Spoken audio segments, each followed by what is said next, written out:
Bonjour mes amis, hi guys. Temperatures are cooling off in Hong Kong, so it's a bit nicer to go out for the kids to play football.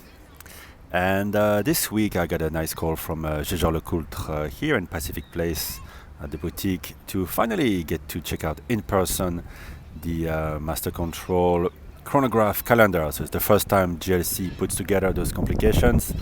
And the watch wears exactly like I thought it would. I had seen the other versions, the date and the calendar of this revamped Master Control line.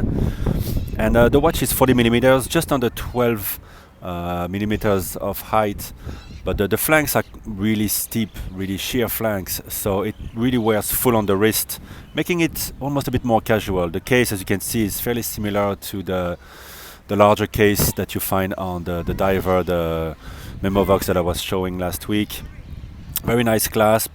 The presentation in itself is a bit casual with this tone of strap, which I would change if I was to wear this with a suit, probably a dark blue or black.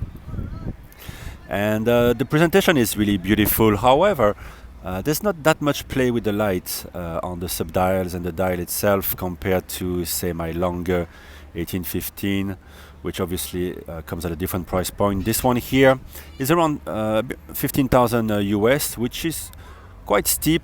The calendar is just a regular calendar. It's not annual or perpetual. And you get almost 3 days of power reserve, which is good because resetting such calendars with the side dimples is always a bit tedious.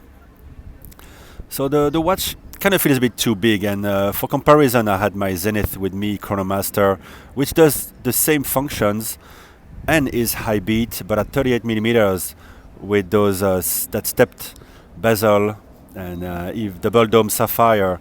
It's a bit more curvaceous and easier to wear. So it was interesting to have this in comparison, and the play with light is a bit more interesting, I find, on the Zenith. So the JLC, beautiful watch, but not necessarily for me. I find it's just a bit too big, a bit, I want to say, sterile in looks. Let's say it's great for an architect whose wife perhaps has a side affair. I'm a bit mean. Anyway, thank you very much for JLC. It's a beautiful watch nevertheless. And then I went to Rolex to try on one of my favorites. I've been delaying this purchase forever.